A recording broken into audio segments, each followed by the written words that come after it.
പുന്നമന കുട്ടിക്കാനം മലയോര ഹൈവേയിൽ ഏലപ്പാറ ടൗണിന് സമീപം മുസ്ലിം പള്ളി ജംഗ്ഷനിൽ ശക്തമായ മഴയിൽ റോഡിന്റെ സംരക്ഷണ ഭിത്തി ഇടിഞ്ഞ് അപകട നിലയിൽ. റോഡിന്റെ ഒരു വശത്തെ മണ്ണ് പൂർണ്ണമായും ഒലിച്ചുപോയി അടിഭാഗം പൊള്ളയായ അവസ്ഥയിലാണ്.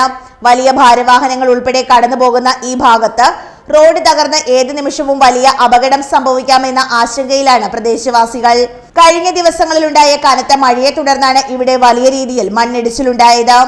അടിവശത്തെ മണ്ണ് പോയി വലിയ ആഴത്തിലുള്ള ഗർത്തം രൂപപ്പെട്ടിട്ടുണ്ടെങ്കിലും മുകളിൽ നിന്ന് നോക്കുന്ന വാഹനയാത്രക്കാർക്ക് ഈ അപകട സാഹചര്യം പെട്ടെന്ന് തിരിച്ചറിയാൻ സാധിക്കില്ല.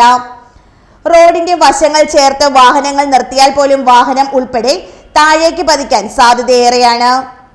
രാപ്പകലില്ലാതെ ചെറുതും വലുതുമായ നൂറുകണക്കിന് വാഹനങ്ങൾ കടന്നുപോകുന്ന പാതയാണിത്. എന്നാൽ ഇത്രയും ഗുരുതരമായ അപകട സാഹചര്യം നിലനിൽക്കുമ്പോഴും ഇവിടെ യാതൊരുവിധ മുന്നറിയിപ്പ് ബോർഡുകളോ സുരക്ഷാ സംവിധാനങ്ങളോ അധികൃതർ ഒരുക്കിയിട്ടില്ലെന്ന് നാട്ടുകാർ ആരോപിക്കുന്നു. ഈ കാണുന്നത് കുട്ടിക്കാനം കട്ടപ്പന ദേശീയപാതയാണ്. അടുത്തിടെയാണ് കോടിക്കണക്കിന് രൂപ കൊടുത്ത് ഇത് പുനർനിർമ്മിച്ചത്. കഴിഞ്ഞ മഴയത്ത് മേളിൽ നിന്ന് മണ്ണിടിഞ്ഞ് വീഴുകയും പള്ളിയുടെ ഒരേക്കറോളം സ്ഥലം മണ്ണ് ഒലിച്ചു പോവുകയും ഭയാനകമായ രീതിയിലാണ് ഇപ്പോഴത്തെ ഇതിൻ്റെ നിലനിൽപ്പ്. കാരണം മണ്ണിടിഞ്ഞ് പോയപ്പോഴത്തേക്ക് റോഡ് അകത്തോട്ട് മൊത്തം പൊള്ളയായി.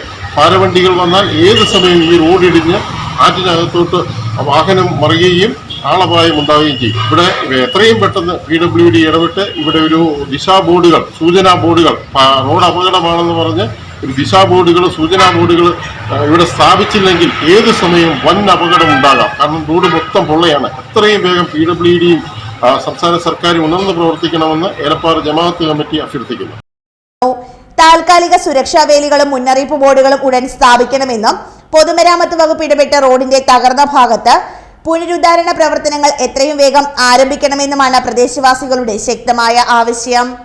News bureau, Elappara.